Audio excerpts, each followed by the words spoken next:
ঈমানকে রক্ষা করুন। আরেকটি হাদিস বলি, বুখারী শরীফে এসেছে, রাসূলুল্লাহর একজন সাহাবী ছিলেন, নাম তার উসাইদ ইবনে হুযাইর রাদিয়াল্লাহু তাআলা আনহু। তিনি সূরা কাহাফ বাড়ির ভিতরে তেলাওয়াত করতেছেন, যখন গৃহের জন্তু জানোয়ারগুলো ছটফট ছটফট করতেছেন, তখন নবী সাহাবী উসাইদ রাদিয়াল্লাহু তাআলা ভয় পেয়ে গেলেন। বাইরে আসার পরে আকাশের দিকে তাকিয়ে দেখে এক খণ্ড কালো ঘন ঠান্ডা হিমেল মেঘ টোটাল বাড়িটিকে ছায়া দিয়ে আছে। নবী সাহাবী আল্লাহ রাসূলের খেদমতে হাজির হলেন, ইয়া রাসূলুল্লাহ, আমি সূরা কাহাফ তেলাওয়াত করতেছিলাম, যখন আমার গৃহের জন্তু জানোয়ারগুলো ছটফট ছটফট করতেছে, তখন বাইরে আসার পরে আকাশের দিকে লক্ষ্য করে দেখলাম এক খণ্ড হিমেল মেঘ আমার টোটাল বাড়িটিকে ছায়া দিয়ে আছে। ওগো নবীজি, আমি তো কোনো ভয় পেয়ে গেলাম। আল্লাহ রাসূল বলেন, উসাইদ, আরে উসাইদ, ভয় পেও না, ইকরা ফুলান ফাইন্নাহা সাকিনাতুন তানাজ্জালাত ইনদাল কোরআন আও তানাজ্জালাত ফিল কোরআন। উসাইদ, ভয় পেও না, এটা রহমতের সাকিনা। সূরা কাহাফ তেলাওয়াত করার বরকতে আল্লাহ রাব্বুল আলামিন তোমার গৃহের উপরে সরাসরি রহমতের সাকিনা নাজিল করেছে। আরেকটি হাদিস বলি, রাসূল বলছেন, যেই ব্যক্তি জুমার দিন সূরা কাহাফ তেলাওয়াত করবে, বাইনা জুমাতাইন, এক জুমা থেকে আরেক জুমা পর্যন্ত আল্লাহ তার জীবনের নিরাপত্তা দেবে, এবং দুই জুমার মধ্যবর্তী সমস্ত গুনাহগুলো আল্লাহ তাআলা ক্ষমা করে দেবে। আরেকটি হাদিস বলি, রাসূলুল্লাহ বলেছেন, যেই ব্যক্তি জুমার দিন সূরা কাহাফ তেলাওয়াত করবে, কাল কিয়ামতের কঠিন ময়দানে মা যেদিন তার সন্তানের পরিচয় দেবে না, পিতা যেদিন তার পুত্রকে চিনতে পারবে না, সূরা কাহাফ তাকে নূর হয়ে রাস্তা দেখাবে। তাহলে এক নম্বর আমি সূরাটির পরিচিতি বলেছি, দুই নম্বর পয়েন্টে তেলাওয়াতকৃত সূরার সাথে পূর্বের সূরার সম্পর্ক কি, এটা আমি আলোচনা করেছি। তিন নম্বর পয়েন্টে এবার সাবাবে নুজুল, আসবাবে নুজুল আলোচনা করেই আমি তরজমা সহ আংশিক তাফসিরে প্রবেশ করতে চাই, যদি আপনাদের অনুমতি পাই। আপনারা কি রাজি আছেন ভাই? এই জন্য নির্দিষ্ট সময়ের চেয়ে আরো 15 মিনিট বেশি সময় লাগবে, তাতে কি আপনাদের কষ্ট হবে? ভাইরা আমার, খেয়াল করেন, কোরআনের দাওয়াত বন্ধ করে দেওয়ার জন্য মক্কার কাফেররা দুইজন বুদ্ধিজীবীকে পাঠালো মদিনার ইহুদিদের কাছে বুদ্ধি নিতে। একজনের নাম নজর ইবনে হারেস, আর একজনের নাম উকবা ইবনে আবি মুইত। তাহলে সে যুগে কোরআন বন্ধ করতো যারা কাফের ছিল, তারা আজ কোরআন বন্ধ করে যারা উপরে মুসলমানের লেবেল লাগায় ভিতরে কুফরি লালন করে তারা।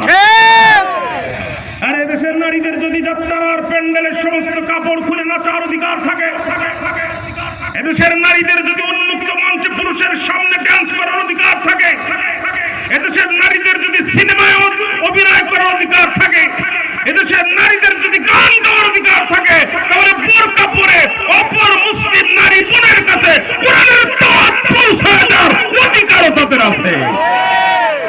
তুমি বাধা দেওয়ার কে? তুমি বাধা দেওয়ার কে? কোরআনের দাওয়াতে যারাই বাধা দিবে, মনে করবেন যারা উপরে মুসলমানের লেবেল লাগায় ভিতরে কুফরি লালন করে। দুইজন বুদ্ধিজীবী যে মদিনার ইহুদিদেরকে বলছে, আমাদেরকে বাঁচাও। বলছে, কেন, কি হয়েছে তোমাদের? বলছে, আমাদের ঘরের সন্তান মুহাম্মদ সাল্লাল্লাহু নিজেকে নবী দাবি করছে, আমাদের সন্তানগুলো খায় আমাদের ঘরে, আন্দোলন করে মুহাম্মাদের পক্ষে। এইভাবে যদি নেতৃত্ব কর্তৃত্ব চলতে থাকে, আগামী দিনে আমাদের হাতে কিছু থাকবে না, আমাদেরকে বাঁচাও। মদিনার ইহুদিরা বলছে, শোনো, অত পাগল হওয়া যাবে না, আগে দাও হাড়ির পাতিলের খবর নাও, তারপর ডাইল শুরু করে দাও, আগে সে নবী কিনা এটা নিশ্চিত হও। এজন্য তার কাছে প্রশ্ন করবা তিনটা। একটু জোরে বলেন না, কয়টা প্রশ্ন করবা? তিনটা। এক নম্বর প্রশ্ন হচ্ছে রুহু কি এবং তার তাৎপর্য কি। দুই নম্বর প্রশ্ন হচ্ছে সেই বিস্ময়কার এবং বিস্ময়কার যুবক কারা, যাদের ঘটনা অত্যন্ত অত্যন্ত অত্যন্ত বিস্ময়কার।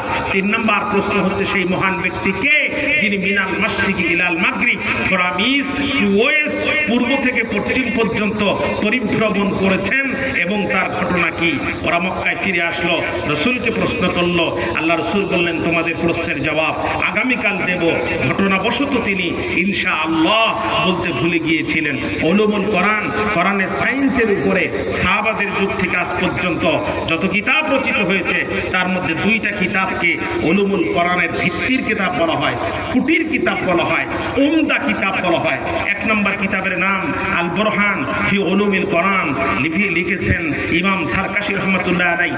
2 নম্বর কিতাবের নাম আল ইতকান ফি উলুমিল কোরআন লিখেছেন হাফেজ জালালউদ্দিন সুয়ুতী রহমাতুল্লাহ আলাইহি। হাফেজ জালালউদ্দিন সুয়ুতীকে যেন হাফেজ মনে করেন না, তিনি 2 লক্ষ হাদিসের হাফেজ ছিলেন। হাফেজ জালালউদ্দিন সুয়ুতী রহমাতুল্লাহ আলাইহি আল ইতকানের ভিতরে বলেন রাসূলুল্লাহ সাল্লাল্লাহু আলাইহি সাল্লাম ইনশাআল্লাহ বলতে ভুলে যাওয়ার কারণে নবীজির উপরে একটানা 40 দিন ওহী নাজিল হওয়া বন্ধ ছিল। একটু চিল্লায় করেন না, কতদিন? 40 দিন।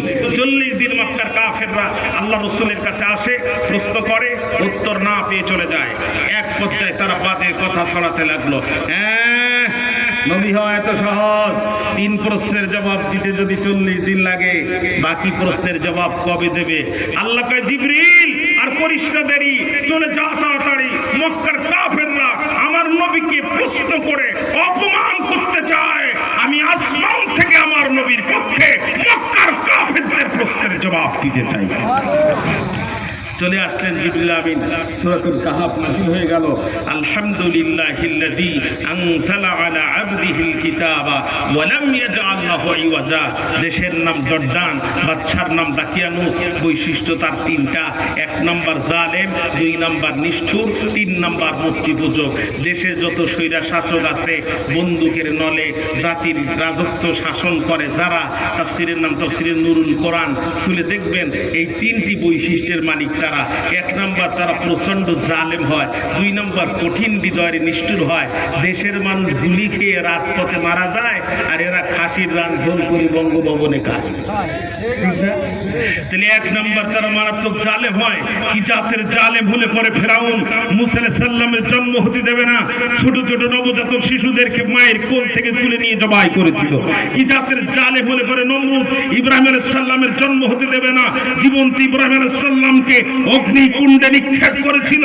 কি জাতের জালেম হলে পরে স্বৈরাচার দেশের মানুষের ট্যাক্সের টাকা দিয়ে কেনা হেলিকপ্টার আর বন্দুক ব্যবহার করে উপর থেকে গুলি করে ছোট ছোট মাসুম বাচ্চাগুলোকে হত্যা করেছে।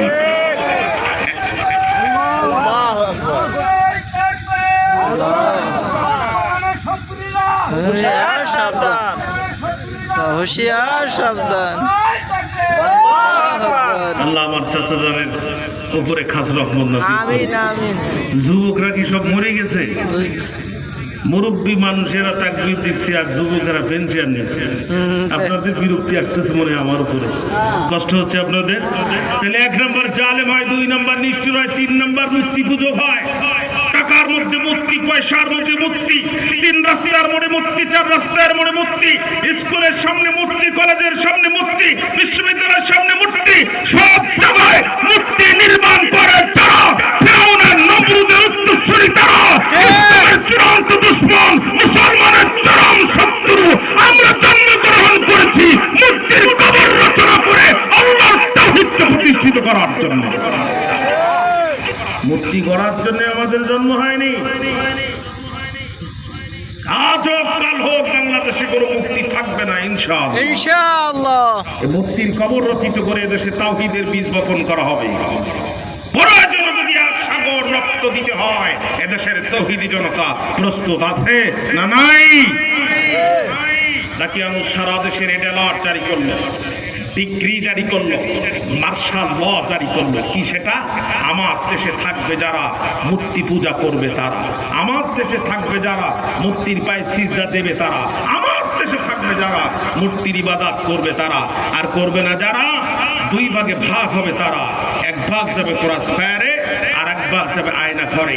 এই ঘোষণা দিল যখন সারা দেশের মানুষ মেনে নিল তখন, কিন্তু মানল না যারা 7 জন যুবকের একটা গ্রুপ, তারা প্রথমে 6 জন, পরে তাদের সাথে যোগ হয়েছে 1 জন। এই 7 জন যুবকের একটা গ্রুপ, তারা এক জায়গায় হয়ে বলছে যে এই মূর্তির মুখে কুত্তায় প্রস্রাব করে, এই মূর্তি কোনোদিন আমাদের রব হতে পারে না। দেখবেন রাস্তায় যদি মূর্তি থাকে আর কুত্তা যদি পাশ দিয়ে যায়, কুত্তা যদি দেখে মূর্তি দাঁড়ায় আছে, কুত্তা পা উঁচু করে স্প্রে মেশিন দিয়া এমন কায়দায় মূর্তির মুখে ঘুরিয়ে ফিরিয়ে ডাইনে বামে স্প্রে করে, ওর কোনো ভয়ও নাই, কোনো টেনশনও নাই। ঠিক। জানে যে এর মুখে আমি সারা রাত কাম সারলেও কোনো কাজ হবে না, ঠিক না? যেই মূর্তির মুখে কুত্তায় প্রস্রাব করে, এই মূর্তি কোনোদিন আমাদের রব হতে পারে? কথা বলেন না কেন? যুবকেরা এক জায়গায় হয়ে বললো হাতে হাত দাও, জীবন লাগলে জীবন দেব, কিন্তু ইমান দেব না। কারণ জীবন গেলে জীবন পাবো, ইমান পাবো না। বলতে পারেন হুজুর কেমনে জীবন গেলে জীবন পাবো? আমরা যখন মানুষকে কবরে রাখি তখন কি বলি? মিনহা খালাকনাকুম ওয়া ফিহা নুঈদুকুম ওয়া মিনহা নুখরিজুকুম তারাতান। এই মাটি থেকে তোমার জন্ম, এই মাটিতেই তোমাকে রাখা হলো, এখান থেকে তোমাকে পুনরুজ্জীবিত করবেন। তাহলে এই জীবনে যাওয়ার পরে পরকালে যে আল্লাহ আবার আমাদেরকে জাগ্রত করবেন, এই ব্যাপারে কি কোনো সন্দেহ আছে প্রিয় ভাইরা? আর এই জীবনে যদি ঈমান হারা হয়ে মারা যায়, পরকালে কি নতুন করে ঈমান আনার আর কোনো সুযোগ আছে ভাই? অতএব জীবনের মূল্য বেশি নয়, ঈমানের মূল্য বেশি। জীবন বাঁচানো ফরজ নয়, ঈমান বাঁচানো ফরজ। জীবন বাঁচানোর জন্য যদি প্রয়োজন হয় হাসি মুখে নিজেকে সঁপে দেওয়া ফরজ, মাথা নত করা ফরজ নয়। সাতজন যুবক এই ঘোষণা দিল। এই যুবক আল্লাহ রসুলের কাছে কাফেররা প্রশ্ন করেছিল কয়টা? একটু সবাই কথা বলেন। আপনাদের মর্যাদা এখন জানেন? আপনারা যদি এই মুহূর্তে মারা যান, বিনা হিসাবে জান্নাতি মৃত্যু। এটা আর দত্তনগর স্কুলের মাঠ না। আল্লাহ রসুলের ১৫০০ বছর পূর্বে নবীজির জবান থেকে নিঃসৃত বাণী অনুযায়ী এটা মাজালিসুর রহমান, এটা জান্নাতের বাগান। এই জন্য আপনারা একটু অ্যাক্টিভ হবেন, একটু আওয়াজ দিবেন। রাজি আছেন না সম্মানিত উপস্থিতি? আল্লাহ পাক কবুল করুন, যেরকম আমিন। আল্লাহ রসুলের কাছে কাফিররা প্রশ্ন করেছিল কয়টি? তার ২ নাম্বার প্রশ্ন, সেই বিস্ময়কার যুবক কারা? এটি হচ্ছে আজকে আমাদের আলোচনার বিষয়। আলোচনা কি এ পর্যন্ত বুঝতে আপনাদের কোনো কষ্ট হয়েছে প্রিয় ভাইরা? তাহলে এবার এখান থেকে ধারাবাহিকভাবে সম্মুখপানে অগ্রসর হতে চাই। আল্লাহ পাক কবুল করুক। একটু চিৎকার করে বলেন আল্লাহুম্মা আমিন। রব্বুল আলামিন বলেন, নাহনু নাকুসু আলাইকা নাবাহুম বিল হক ইন্নাহুম ফিতয়াতুন আমানু বিরাব্বিহিম ওয়া জিদনাহুম হুদা। নবী, ওই যুবকদের সত্য ঘটনা এখন আমি আল্লাহ আপনাকে সঠিকভাবে বর্ণনা করে শোনাচ্ছি। ইন্নাহুম ফিতয়াতুন, নিশ্চয়ই তারা ছিল যুবকগণ।